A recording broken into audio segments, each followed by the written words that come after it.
Bonjour mes chers amis, et on va continuer l'étude du chapitre 9.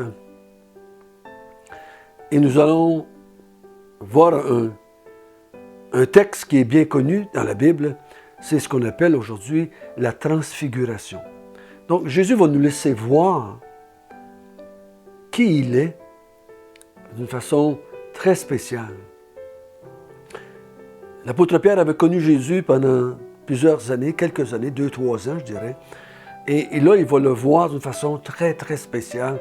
Il va voir une autre facette du personnage de Jésus qui va convaincre l'apôtre Pierre de qui est Jésus.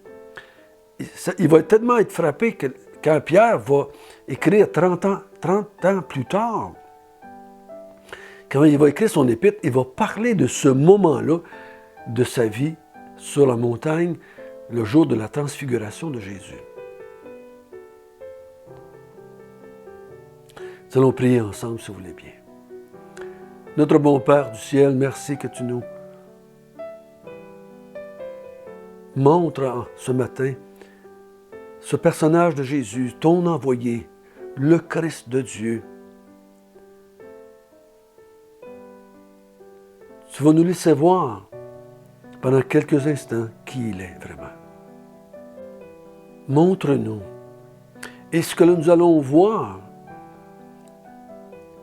par ton Esprit Saint qui est en nous, puisse nous convaincre de se charger de notre croix tous les jours de notre vie. Parce que le jour vient, nous te verrons tel que tu es vraiment. Donc conduis-nous ce matin dans ces quelques instants de méditation. Amen. On a vu que le chapitre 9 donne des conclusions à 2 ans et demi de ministère. Qu'est-ce que les gens pensaient? Et on a vu en grande partie que Hérode et les foules, et même les gens qui étaient assez proches de lui, disaient « c'est un ressuscité ». C'est Jean-Baptiste ressuscité, c'est Élie ressuscité, c'est un prophète ressuscité. Les gens essayaient de trouver une explication à ce personnage très spécial qu'était Jésus. Cet homme qui enseignait comme nul homme n'a enseigné. Cet homme qui faisait des miracles, cet homme qui marchait sur l'eau, cet homme qui arrêtait le vent et la tempête, cet homme qui pouvait multiplier les pains pour nourrir les foules. Qui est-il vraiment? On a vu que l'apôtre Pierre a dit « Tu es le Christ de Dieu, l'envoyé de Dieu, le oint de Dieu. » Mais Jésus, à quelques reprises déjà, a dit à ses disciples « Je m'en vais à Jérusalem, je vais mourir, je vais être rejeté par les anciens, les scribes et les pharisiens. On va me faire souffrir beaucoup, on va me mettre en croix, mais je vais ressusciter le 3e jour. » Mais ils ont bien la difficulté à comprendre, mais comment peut-on suivre un homme qui est crucifié, qui est rejeté? Comment est-ce que je peux prendre la décision de renoncer à moi-même et de te suivre, toi qui meurs à la croix? Mais il dit, on va voir aujourd'hui qu'il y a une raison. Puis il va nous montrer une vérité qui va pousser les croyants à travers l'histoire de l'Église à prendre la décision de le suivre. Parce que ces jours ténébreux de mort à la croix vont être suivis de la résurrection, et vont être suivis de son ascension, et vont être suivis de son retour et de sa gloire éternelle.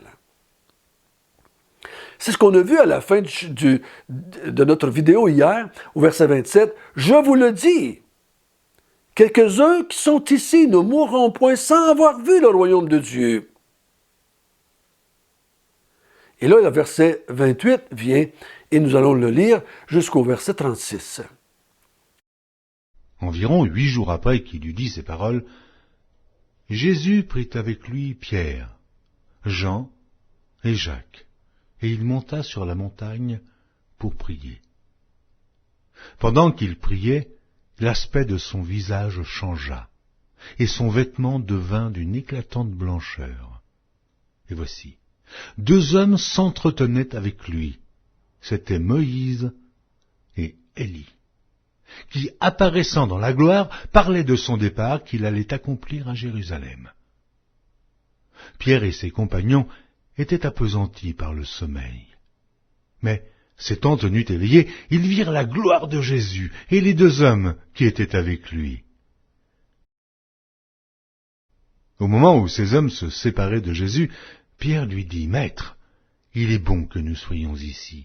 Dressons 3 tentes, une pour toi, une pour Moïse et une pour Élie. » Il ne savait ce qu'il disait.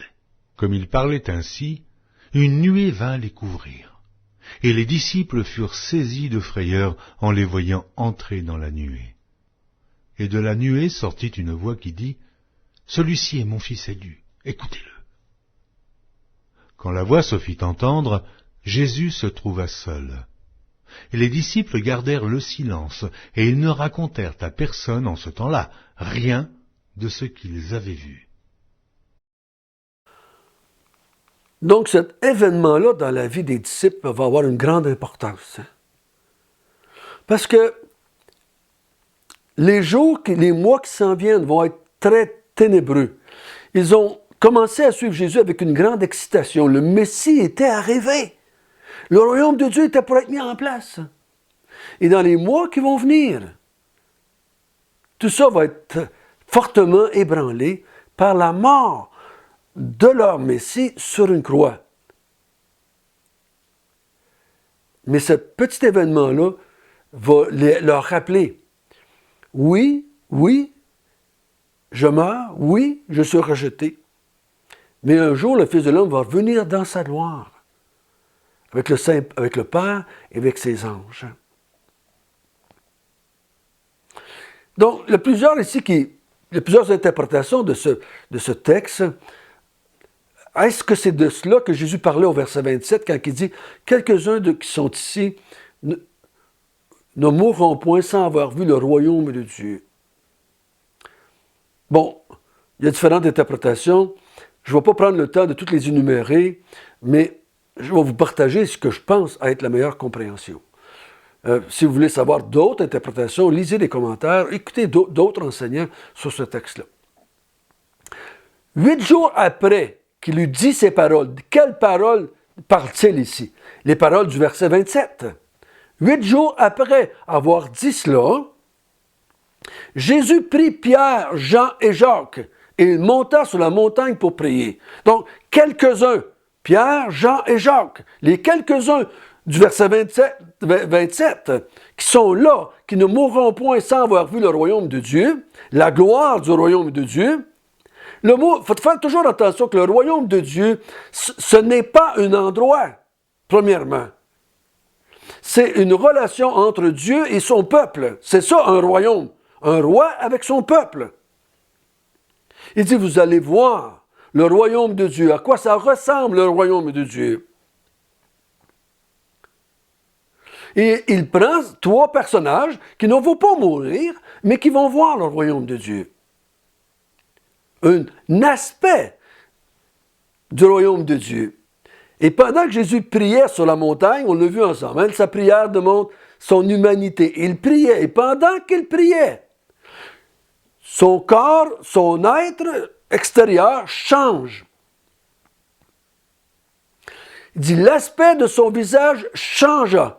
Et son vêtement devint d'une éclatante blancheur. Donc, il y a une transformation physique qui a lieu. Son visage devient resplendissant, son linge devient blanc, éclatant comme de la lumière. Et il voit 2 hommes avec Jésus. Pierre et les disciples qui sont là, Pierre, Jean, Jacques, vont voir 2 hommes. Comment est-ce qu'ils font pour les identifier? Je ne le sais pas. Le texte ne nous spécifie pas. Mais ces 2 hommes-là sont avec Jésus et ils s'entretiennent avec Jésus. C'est Moïse et Élie. Moïse représente la loi. Élie représente les prophètes. Élie et Moïse, de quoi parlent-ils avec Jésus? De quoi est-ce qu'ils jasent sur cette montagne? pendant que Jésus est transfiguré, pendant que Jésus est changé, pendant que son visage est resplendissant comme la lumière, comment ses vêtements sont blancs. De quoi parle-t-il? Il parle du départ de Jésus qui était pour avoir lieu à Jérusalem. Il faut bien comprendre ce qu'il veut tenter de dire là. La loi et les prophètes annonçaient la mort de Jésus à Jérusalem. La loi et les prophètes ici approuvent ce qui est en train de se passer. Jésus leur a dit, je monte à Jérusalem et je vais mourir. Ce n'est pas contradictoire avec ce que la loi disait et avec ce que les prophètes annonçaient. C'est ça qu'ils avaient annoncé. Il devait mourir à Jérusalem, rejeté par le peuple de Dieu. Donc, c'est pas exceptionnel, ça. C'est ça qui doit arriver. Donc, c'est ce que le texte est en train de nous dire. Moïse et Élie parlent avec Jésus de ce départ que Jésus va faire à Jérusalem dans quelques mois. De la façon qu'il va partir sur la croix, dans la résurrection. Par après, tout cela était prévu, annoncé par la loi et les prophètes. Le texte nous dit par la suite que Pierre, devant ce spectacle-là, voudrait rester là. C'est tellement beau ce qu'il voit, je pourrais dire. C'est tellement merveilleux, c'est tellement grandiose ce qu'il voit là. Il dit, on va rester ici. On va faire des tentes, puis tu vas rester ici, Seigneur, avec Moïse puis Élie. Mais il dit ça à partir de son excitation, de son trouble, de sa frayeur, si je peux dire de même, devant la situation grandiose. Mais pendant qu'il parle, dans sa folie, si je peux dire ça comme cela, une nuée vient, descend. Cette nuée, selon moi, représente la nuée qui est la présence de Dieu sur la tente d'assignation, dans le temple, dans les visions. La nuée représente souvent Dieu, la présence de Dieu. C'est ce qu'on appelle en théologie une théophanie. Dieu vient et Moïse et Élie et Jésus rentrent dans la fumée, ce qui cause une frayeur chez les disciples. Et pendant qu'ils sont là dans la fumée, ils entendent une voix, la même voix que Jean-Baptiste avait entendue le jour du baptême de Jésus. Ils entendent une voix. Et cette voix déclare dans la fumée, « Voici mon fils élu. Écoutez-le. Il est mon fils élu. Il est mon fils choisi. Il est le Christ de Dieu. Écoutez-le. » N'ayez pas honte de ses paroles, de son enseignement. N'ayez pas honte de ce qu'il va subir à la croix pour établir le royaume de Dieu, pour établir un peuple pour Dieu, son Père. N'ayez pas honte. Écoutez mon fils. Écoutez ses paroles. Tout ceci se tient là dans la tête de Luc et de Théophile. Jésus demande à ses disciples qui il est. Ils disent, tu es le Christ de Dieu. Lui, il dit qu'il va mourir à Jérusalem. Il monte sur la montagne pour prier avec 3 de ses disciples. La transfiguration a lieu. Moïse et Élie approuvent. Jésus dit, je vous ai appelé à ne pas avoir honte de moi, à vous charger de votre croix, à me suivre, à suivre mes paroles et mon enseignement. Ceux qui n'auront pas honte, ceux qui vont écouter mes paroles, un jour seront avec moi dans la gloire du royaume de Dieu. C'est comme quelqu'un qui est dans un tunnel, dans la noirceur, et qu'il voit pendant quelques instants la lumière. Donc, il sait que la lumière existe. Il sait qu'un jour, il va voir la lumière. C'est une expression qu'on utilise souvent. Hein? J'ai finalement vu la lumière au bout du tunnel. Ici, Dieu permet que les disciples voient la lumière au bout du tunnel. Et ça va être sombre, ça va être ténébreux, ça va être la mort, ça va être le rejet, ça va être la souffrance. Pendant l'histoire de l'Église de la Nouvelle Alliance, et quand on regarde l'histoire du peuple de Dieu, ici-bas, maintenant, depuis 2000 ans. C'est pas une histoire très glorieuse. C'est les martyrs, c'est la mort, c'est le rejet, c'est la fuite, c'est les persécutions, c'est les tribulations.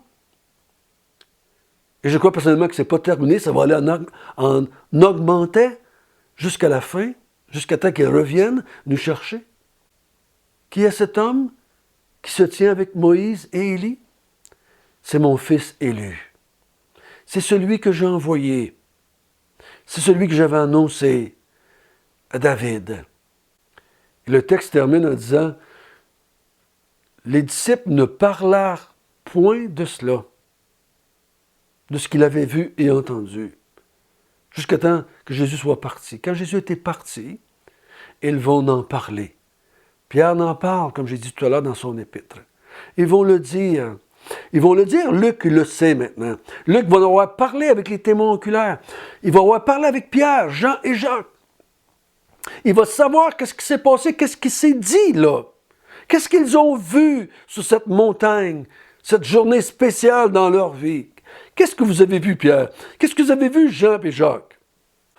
On a vu Jésus transformé, devenir lumineux, comme le soleil et la lumière. On a vu avec Moïse et Élie qui approuvaient son départ à Jérusalem. On a entendu la voix de Dieu qui a déclaré « Il est mon fils élu, écoutez-le ». Peu importe ce qui va arriver dans les mois qui viennent, écoutez-le. N'ayez pas honte de lui, mais suivez-le tous les jours de votre vie. Proclamez-le, annoncez-le. Dites au monde entier, oui, il est mort, de façon infâme, pour sauver un peuple. Mais il va revenir un jour dans sa gloire. Notre bon Père du ciel, oh, merveilleux texte ce matin, merveilleux texte. Merci de nous avoir ouvert une porte pendant quelques instants sur la gloire de ton Fils Jésus, sur la gloire du royaume de Dieu. Merci de nous avoir laissé voir que Moïse, Élie, avaient annoncé cela. Merci de nous avoir dit du haut du ciel que tu approuvais Jésus, ton Christ, ton élu, ton roi, ton Messie. Seigneur, on s'est chargé de notre croix et on suit ton Fils Jésus, tous ceux qui se sont repentis et qui ont cru. Et nous attendons de tout notre cœur ce moment glorieux du retour de ton Fils Jésus. Amen.